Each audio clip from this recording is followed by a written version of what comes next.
Biomimicry is the practice of imitating nature in order to better human life. The idea of biomimicry has been around for many years.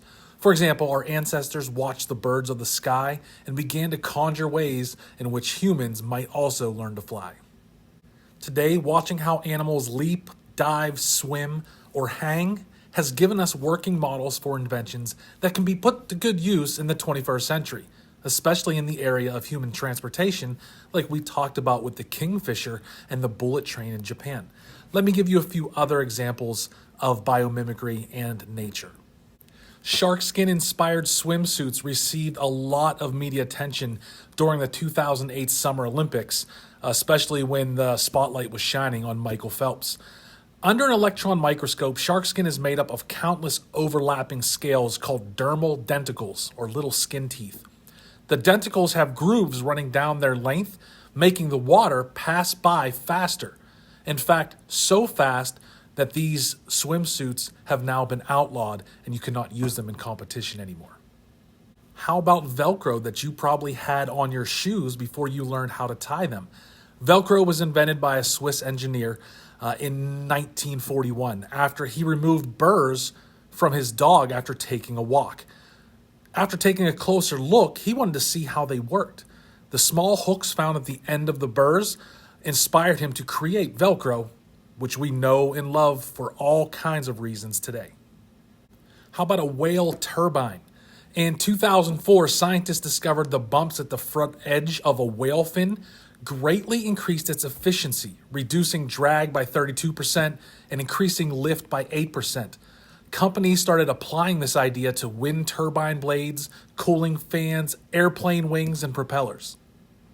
And our last example here is the lotus flower. The lotus flower is extremely hydrophobic, afraid of water. It has a micro rough surface that naturally just repels dirt particles, keeping the petals sparkling clean. So a company from Germany developed a paint with similar qualities to the lotus flower, so the walls or the outside of a house doesn't need to be cleaned or repainted as often. In this activity, you are going to use the principles of biomimicry to create your own invention or improve on an already existing invention, and you're going to use ideas that you borrow from nature. Pretend that you're an inventor and you've been asked to develop a new kind of invention that is modeled after a part of nature. One of the key principles of biomimicry, however, is that the intentions must be environmentally ethical. What that means is, for example, you created a solar-powered vehicle that moves like a sand crab. Weird example, but I know. That might be a wonderful invention, but if it's used to launch harmful missiles, it's not a true example of biomimicry. So here's what you're going to do with this folder.